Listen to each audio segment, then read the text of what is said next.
Hello everyone. स्वागत है आपका मेरे यूट्यूब चैनल लिटरेचर स्क्वायर पर। दोस्तों, आज का जो टॉपिक है हमारा वो है एस्पेक्ट्स ऑफ लैंग्वेज का एक बहुत इम्पोर्टेंट टॉपिक, एंड क्रियोल्स।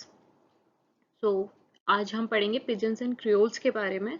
और वीडियो स्टार्ट करने से पहले I would like to request कि अगर आप इस चैनल पे न्यू हैं या आपने ये चैनल अभी तक सब्सक्राइब नहीं किया है तो प्लीज़ इस चैनल को सब्सक्राइब कीजिएगा ताकि आपको ऐसे रेगुलर अपडेट्स मिलते रहें, और वीडियो को लाइक और शेयर ज़रूर कीजिएगा। Now, pidgins and creoles. दोस्तों, पिजन्स एंड क्रियोल्स क्या होते हैं? Pidgins and creoles are languages that develop in language context situations because of a need for communication among people who do not share a common language. Pidgins और creoles क्या होती हैं? ये ऐसी languages हैं जो कि लैंग्वेज कॉन्टेक्स्ट सिचुएशन में बनाई गई है, यानी जहाँ पे बात करने की सिचुएशन थी, यानी दो लोग आमने सामने हैं, उनको बात करनी है, तो तब ये लैंग्वेज डेवलप होती है। क्यों? क्योंकि वहाँ पे वो दोनों लोग जो आमने सामने हैं उनकी लैंग्वेज कॉमन नहीं है। उन दोनों की, यानी दो लोग आमने सामने हैं, उन दोनों की ही अलग लैंग्वेज है, लेकिन उन दोनों को आपस में एक दूसरे से बात करनी है। तो ऐसी लैंग्वेज कॉन्टेक्स्ट सिचुएशंस में जो लैंग्वेजेस अराइज होती हैं वो होती है pidgins and creoles. Pidgin and creoles are primarily used in so-called third world nations. दोस्तों, पिजन्स एंड क्रियोल्स जो हैं वो ज़्यादातर यूज़ कहाँ होती है? थर्ड वर्ल्ड नेशंस में। थर्ड वर्ल्ड नेशंस क्या होते हैं? जैसे अनडेवलप्ड कंट्रीज हैं या डेवलपिंग कंट्रीज हैं, वहाँ पे यूज़ होते हैं pidgins and creoles. There are over 100 pidgins and creoles spoken today.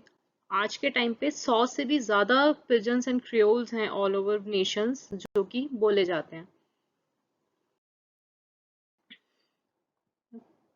A pidgin is a grammatically simplified means of communication that develops between two or more groups that do not have a language in common. अब pigeon क्या है? Pigeon जो है communication का एक grammatically simplified मतलब है, यानी जो भी हम बोल रहे हैं उसको ग्रामेटिकली हमने एकदम सिंप्लीफाई, एकदम आसान बना दिया, उसे हम कहते हैं पिजन।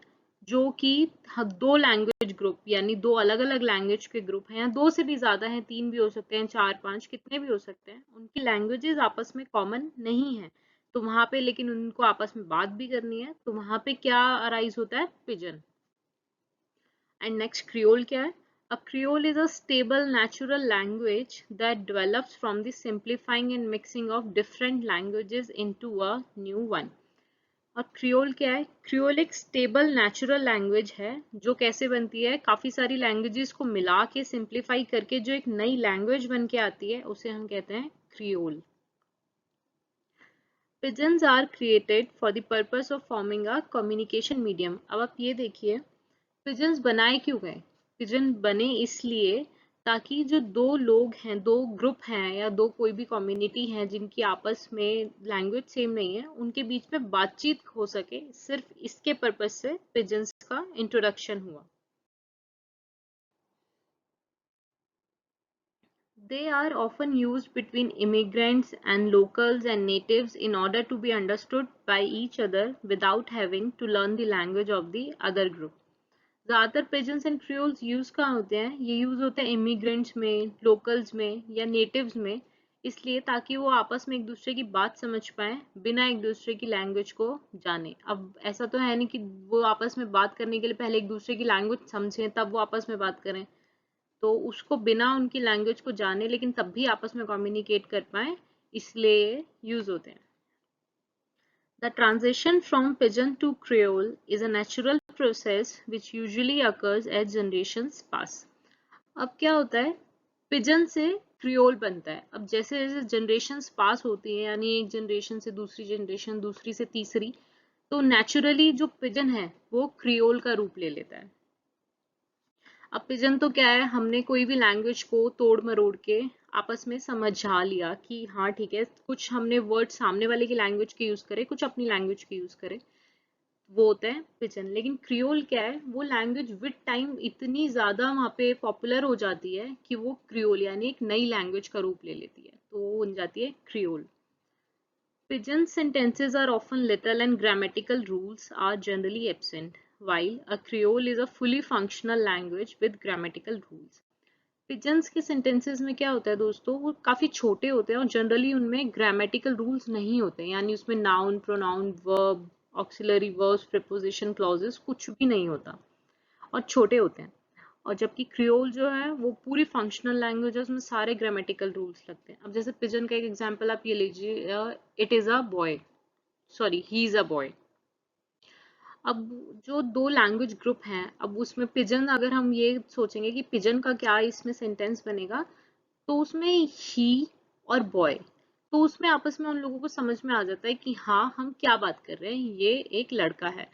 इज जो हेल्पिंग वर्ब है, ए जो आर्टिकल है, वो उसको हटा देते हैं ताकि वो शॉर्ट रहता है और उनको समझने में भी प्रॉब्लम नहीं होती है। तो पिजन्स में दोस्तों क्या होता है, ज्यादातर जो होती है, जो लैंग्वेज होती है बेस लैंग्वेज, यानी जो मेजर जो लैंग्वेज का यूज होता है, वो यूरोपियन लैंग्वेज का जनरली यूज करते हैं वो लोग।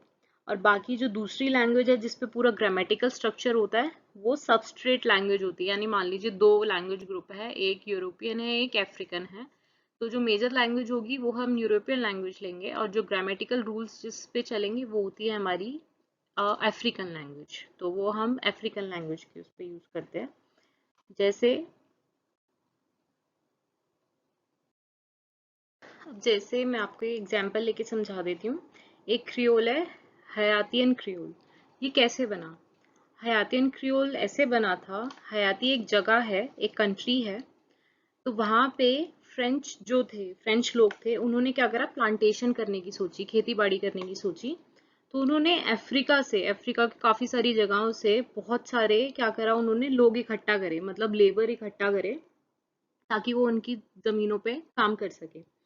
अब अफ्रीका जो है, आप ये देखिए इतना बड़ा है, वहाँ पे इतने लैंग्वेज ग्रुप हैं, हर किसी की अलग अलग लैंग्वेज है, हर किसी का अलग अलग डायलेक्ट है, तो ये लोग आपस में एक दूसरे की बात समझ ही नहीं पाते थे।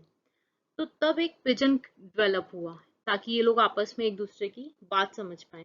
और इवेंचुअली ये पिजन क्या हुआ, क्योंकि जनरेशन्स पास होती चली गई, होती चली गई, तो ये क्रियोल बन गया। और इस अब ये क्रियोल बन गया, तो अब आप ये देखिए इसमें ग्रामेटिकल स्ट्रक्चर आता है, हर क्रियोल में ग्रामेटिकल स्ट्रक्चर जरूर होता है। तो इसमें जो ग्रामेटिकल स्ट्रक्चर था, वो अफ्रीकन ट्राइबल लैंग्वेजेस का है पूरा। तो ये हैतिन क्रियोल ऐसे डेवलप हुआ था। तो ऐसे ही पिजन्स एंड क्रियोल्स जहाँ पे अंडर डेवलप नेशंस होते हैं, डेवलपिंग कंट्रीज होती हैं, वहाँ पे बनते हैं। धीरे धीरे विद टाइम एक पिजन जो है, अगर वो काफ़ी यूज हो रहा है, काफ़ी पॉपुलर हो रहा है उस लैंग्वेज में, तो वो क्रियोल की शेप ले लेता है और वो क्रियोल बन जाता है। सो आई होप आपको ये इस वीडियो समझ में आई होगी। इनकेस आपको कोई भी डाउट रहता है तो आप उसको कमेंट में मेंशन कर सकते हैं। और अगर आपको किसी स्पेसिफिक टॉपिक पे कोई वीडियो चाहिए तो वो भी आप मुझे कमेंट में मेंशन करके बता सकते हैं। प्लीज़ इस वीडियो को लाइक और चैनल को सब्सक्राइब ज़रूर कीजिएगा। Thank you so much.